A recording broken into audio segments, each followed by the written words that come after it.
Welcome to Celtic Park, where the final score at Paradise was Celtic 0, Livingston 0. A point then for the boys that takes us 14 points clear at the top of the SPFL table. But a rather frustrating afternoon in front of goal, as witnessed by myself, Simon Donnelly, and Celtic women's captain Kelly Clark. I mean, Kelly, it was one of those games where the chances were there, but they just never came. Yeah, I think particularly in the first half, James was very direct. Kieran was direct on the left. Roderick found himself in some space. McGregor found himself in some space. Christie as well. I think everybody was in on the act in the first half, in particular.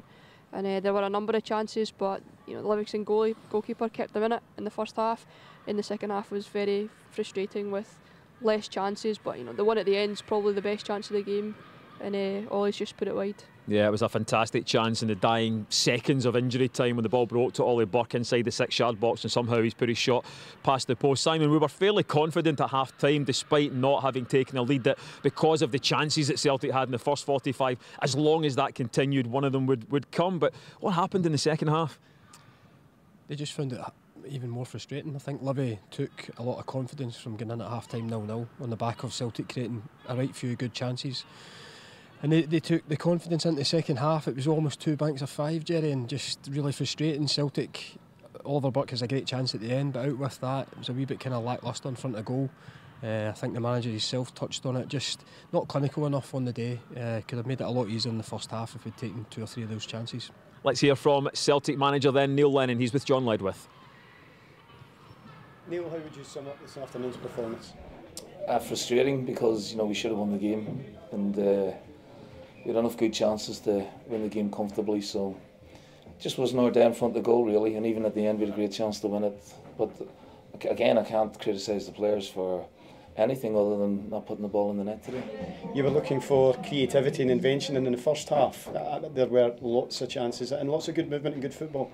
Yeah, particularly from the wider areas, it's very difficult. There's a big block in front of you to break down. I thought James was really lively first half, and keeper made a couple of great saves from him and Tom Roderick. So we're just asking for more of the same really, second half. And Odson had a good chance, and then Ollie at the end. But we just overplay a little bit from our leg and just take too many passes, and we don't cross the ball quick enough or early enough, or we don't get enough people in the box. But it's another point. We'll have to just accept that and move on. And of course, credit to Livingston. You hinted at it that they're a very tough side to beat, and they know their roles. Yeah, and the goalkeeper made some fantastic saves at crucial times in the game. So yeah, credit to them for the point. But yeah, we're a little bit disappointed. But again, I can't ask much more of the players really at this stage. One step closer in terms of the league, but a big game coming up. What's the message to the players after this one?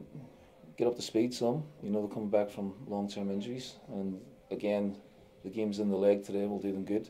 And then for the rest, a couple of days rest, and let's galvanise ourselves. Not that we really need to, but let's really go for the win on Sunday. Thanks again, Neil. Cheers, thanks.